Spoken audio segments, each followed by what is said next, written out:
तो हेलो दोस्तों, मैं रोशन प्रजापति एक बार फिर से आपका बहुत बहुत स्वागत करता हूं आपके अपने चैनल टोटल लर्निंग में। जैसा कि मैं फिर से वीडियो लेकर के आ गया हूं क्लास 12 का। ठीक है, क्लास 12 का हमारे चैनल पे बैच स्टार्ट हो गया। इसमें हम लोग फिजिक्स से सब्जेक्टिव क्वेश्चंस को करने वाले हैं। ठीक है, सब्जेक्टिव क्वेश्चन को और साथ में ऑब्जेक्टिव क्वेश्चन भी क्लियर होते चलेंगे। ठीक है, तो आप हमारे वीडियो को पूरा एंड तक देखो। अगर चैनल पर नए हो तो चैनल को सब्सक्राइब कर दो। और एक और ज़रूरी बात, क्योंकि आपका जो बोर्ड एग्ज़ाम होने वाला है उससे पहले हमारे चैनल पर सभी सब्जेक्ट का, साइंस के सभी सब्जेक्ट का ऑब्जेक्टिव का लाइव वीडियो स्टार्ट होने वाला है। ठीक है, लाइव वीडियो बहुत ही जल्द स्टार्ट होगा।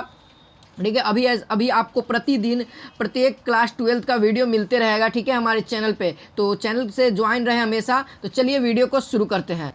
हाँ, तो इलेक्ट्रोस्टैटिक्स से हम लोग जानेंगे। वो फर्स्ट वीडियो है, फर्स्ट वीडियो को अगर नहीं देखे हैं तो आप लोग डिस्क्रिप्शन में लिंक है, उसको देख सकते हैं। तो हम लोग आज जानेंगे कूलाम का नियम, लॉ ऑफ कूलाम। ठीक है, जो कि बहुत ही इंपॉर्टेंट है। इससे आपको 5 मार्क्स, ठीक है, 5 मार्क्स का है या तो 2 मार्क्स। ठीक है, 2 मार्क्स भी क्वेश्चन आता है। जैसे कि कह देगा कूलाम के नियम का प्रथम नियम को लिखें, 2 मार्क्स में रहेगा। ठीक है, और फिर कह देगा या तो दूसरा नियम को लिख दें तो आपको लिखना रहेगा। अगर दोनों कह दे तो यानी ये 5 मार्क्स में पूछा जाएगा कि कूलाम के नियम को लिखें और सत्यापित करें। हाँ, तो इस तरह से क्वेश्चन आएगा। तो चलिए कूलाम के नियम को जान लेते हैं। ठीक है, यहाँ पे लिखा हुआ है, बहुत ही सरल भाषा में मैंने लिखा। इसी को अगर आप लिख देते एग्जाम में तो आपको 5 मार्क्स, 2 मार्क्स 100% मिलेंगे। हाँ जी, तो कहता है सन 1785 ईस्वी में फ्रांस के वैज्ञानिक सीए कूलाम ने 2 आवेशों के बीच लगने वाले बल के बारे में एक नियम का प्रतिपादन किया जिसे कूलाम का नियम कहते हैं। ठीक है, अब जो मेन टॉपिक आता है यहाँ पे है, इस नियम के अनुसार। ठीक है, अब ये प्रथम नियम पूछे तो प्रथम नियम को लिख दो। तो कहता है प्रथम नियम, 2 आवेशों के बीच लगने वाला आकर्षण तथा प्रतिकर्षण का बल आवेश के परिणाम के गुणनफल के समानुपाती होता है। हाँ जी, तो देखो जो हमारा फोर्स होगा, जब मान लो कि ये फोर्स होगा हमारा, वो क्या होगा, दोनों आवेश के परिणाम के गुणनफल के बराबर होगा। तो यहाँ पे 2 आवेश है Q1 Q2 और उसका परिणाम क्या है, Q1 Q2 है। तो इसको क्या कर लेंगे हम लोग, समीकरण 1 लेट कर लेंगे। अब दूसरा नियम की ओर बढ़ते हैं। तो दूसरा नियम कहता है 2 आवेशों के बीच की दूरी, ठीक है, बीच की दूरी, ठीक है, 2 आवेशों के बीच लगने वाला आकर्षण तथा प्रतिकर्षण का बल दोनों आवेशों के बीच की दूरी के वर्ग के व्युत्क्रमानुपाती होता है। जैसा कि मान लो यहाँ पे देखो, मैं अभी दिखाने वाला हूँ। ठीक है, यहाँ पे देख लो, मान लो कि ये कोई हमारा यहाँ पे एक आवेश Q2 है और एक यहाँ पे हमारा Q1 है। तो इसके बीच की दूरी होगी कुछ, ठीक है, या मान लो इसका R है। तो इसकी जो दूरी होगा इन दोनों की आवेश के, तो उसको हम लोग क्या करेंगे, व्युत्क्रमानुपाती होगा इस दूरी के स्क्वायर के। ठीक है, ये दूसरा नियम कहता है। ये दूसरा नियम को लेट कर दिए। अब कहेंगे, ठीक है, यहाँ पर लिखना होगा, अगर 5 मार्क्स में आए तो इसको भी लिख दीजिएगा। हाँ जी, तो कहता है माना कि Q1 तथा Q2 2 आवेश एवं एक दूसरे से R दूरी पर है, तो कूलाम के नियम से क्या हो जाएगा, F directly proportional Q1 into Q2, ये समीकरण 1 हो गया। F डायरेक्टली प्रोपोर्शनल 1/r² समीकरण 2 हो गया। अब चलिए, अब दोनों समीकरण को क्या कर दें, दोनों समीकरण को मिला देंगे। ठीक है, दोनों समीकरण को मिला देंगे तो क्या हो जाएगा, F directly proportional Q1 into Q2/r²। ठीक है, F directly proportional Q1 into Q2/r²। तो F बराबर क्या हो जाएगा, ये समानुपाती को हटाने के लिए हमको इक्वल का लाना है, तो कांस्टेंट रखना होगा, जो कि कांस्टेंट हमारा K है। अब देखो कहाँ से फार्मूला क्या हो गया, ये वाला फार्मूला आपको बहुत इंपॉर्टेंट है। कूलाम का नियम का फार्मूला ऑब्जेक्टिव में पूछ देगा कि कूलाम के नियम का फार्मूला क्या होता है, और ऑप्शन में ढेर सारा रहेगा। F बराबर K into Q1 into Q2/r², ये याद रखना है। अब K का मान क्या होता है, तो देखिए यहाँ पे K का मान दिए हुए हैं 1/4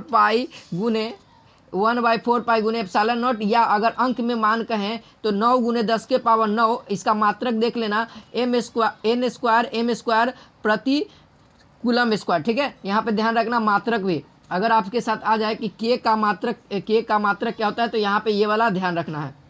और K को हम लोग क्या कहते हैं, तो निर्वात की विद्युतशीलता कहते हैं। ठीक है, अब कूलाम का नियम आप लोगों को तो समझ में आ गया। अब कोई भी क्वेश्चन नहीं छूटने चाहिए। हाँ जी, चलिए आगे बढ़ते हैं।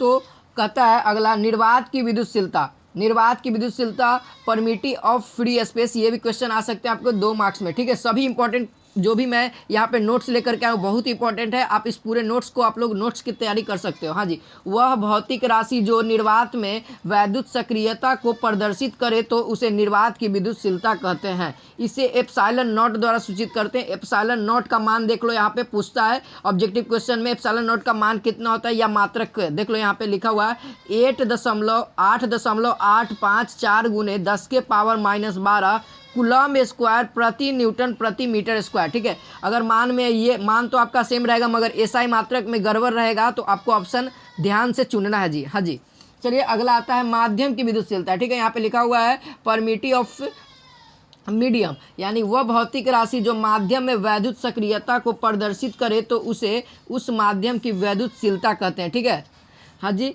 तो इसे किस चीज़ से सूचित करते हैं, तो इससे एप्सिलॉन द्वारा सूचित करते हैं। ठीक है, अब माध्यम की हो गया। अब आते आपेक्षिक परावैद्युतांक यानी रिलेटिव परमिटी। ठीक है, रिलेटिव परमिटी यहाँ से भी एक ऑब्जेक्टिव बनते हैं। देखिए मैं बताने वाला हूँ कौन सा ऑब्जेक्टिव है, बहुत ही इंपॉर्टेंट है, हर साल लगभग पूछा जा चुका है।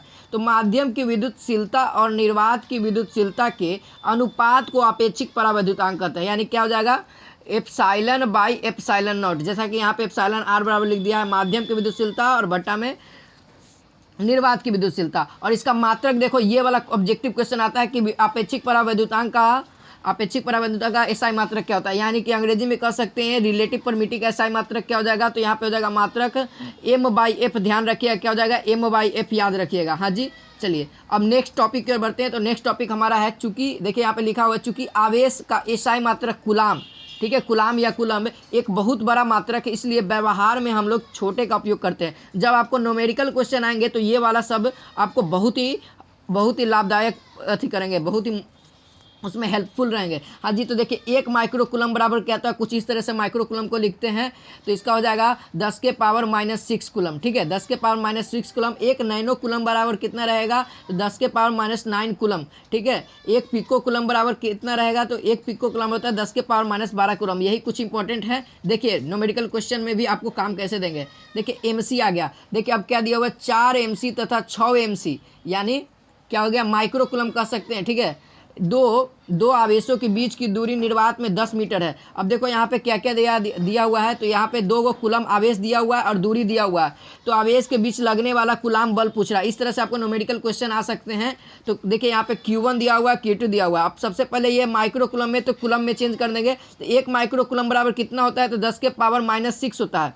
तो 4 गुने 10⁻�6 कूलम कर देंगे, यानी कूलम में आ गया, एसआई यूनिट में आ गया। फिर उसके बाद इसको, ये तो एसआई यूनिट में है ही, मीटर में है। और फिर उसके बाद फॉर्मूला लगा देंगे KF बराबर KQ1 Q2 बाई R²।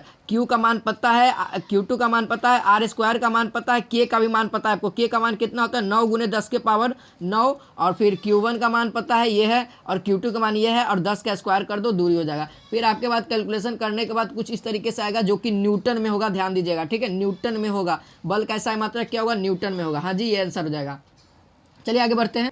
हाँ जी, ये ऑब्जेक्टिव क्वेश्चन आपको दिख रहा होगा, ये ऑब्जेक्टिव क्वेश्चन दिख रहा होगा, जो कि बहुत बार पूछा जा चुका है, जिसका हम लोग तुलना नहीं कर सकते हैं। ठीक है, ये शायद आपके इस बार एग्जाम, बोर्ड एग्जाम में आपका आ जाए। तो ध्यान दीजिएगा यहाँ पे कैसे बनाना है। यहाँ पे केवल अंक चेंज कर देगा तो आपको दिक्कत नहीं होना चाहिए, पूरा प्रोसेस है। देखिए, यदि 2 आवेशों के बीच की दूरी क्या कर रहे हैं, आधी कर दी जाए, तो उसके बीच लगने वाला बल क्या होगा। अब देखो यहाँ पे क्या कर रहा है, दूरी को आधा कर रहा है। यहाँ से ध्यान देना, सबसे पहले तो हम लोग कूलाम बल को लिख देंगे। ठीक है, कूलाम को नियम को लिख देंगे, समीकरण 1 मान लिए। अब क्या कर रहे हैं, जो नया जो निकालेंगे बल, उसमें क्या कर रहे हैं, दूरी को आधा कर रहे हैं। तो दूरी यानी R के जगह पे क्या हो गया, R/2 हो गया, है ना। R के जगह पे क्या हो गया, R/2 हो गया। अब देखो नया बल को हम लोग F' से सूचित कर दे रहे हैं, यहाँ पे लिखा हुआ है। ठीक है, अब देखो यहाँ पे क्या हो गया, फॉर्मूला वही लगेगा, K × Q1 × बाई R/2 का स्क्वायर हो गया, क्योंकि R के जगह पे हमारा क्या R/2 है। सेम उसी तरह से करना है। फिर उसके बाद इसको कैलकुलेशन करने के बाद देखो यहाँ पे क्या हो गया, ये क्या हो गया, 4 गुने K1 × Q2 बाई R²। ये देखो, ये वाला अभी हमने समीकरण 1 माना। देखो यहाँ पे एकदम सेम टू सेम यही है। इसको क्या लिखे, F लिखे हैं, और इसको हम लोग क्या कर सकते हैं, F कर सकते हैं, यानी 4F, यानी 4 गुना होगा। ध्यान देना, यहाँ पे अगर दूरी आधा होगा, यहाँ से देखो 2 आवेश है, दूरी आधा कर दिया जाए तो क्या हो जाएगा, 4 गुना हो जाएगा। अगर दोनों आवेश को दुगना कर दिया जाए, ठीक है, दोनों आवेश को दुगना करके दूरी भी आधी कर दी जाए, यानी कि यहाँ ध्यान देना यहाँ जो Q1 और Q2 है इसमें भी 2 से गुना करो, इसमें भी 2 से गुना करो और इसका आधा कर दो तो कितना हो जाएगा। तो ये जब आधा कर रहे हैं तो 4 गुना और फिर ये 4 गुना 4 गुने 4 16 गुना हो जाएगा बल हमारा। कब कब ध्यान देना, यहाँ से ये भी ऑब्जेक्टिव आता है जब आवेश को, दोनों आवेश को दुगना कर रहे हैं और दूरी को क्या कर रहे हैं r/2 कर रहे हैं, तब कितना गुना हो जाएगा 16 गुना बल लगेगा। हाँ चलिए अब नेक्स्ट टॉपिक नहीं था, बस हमारा यहीं पर एंड होता है और नेक्स्ट वीडियो के लिए आप लोग वेट करिए, ठीक है। चलिए मिलते हैं नेक्स्ट वीडियो में।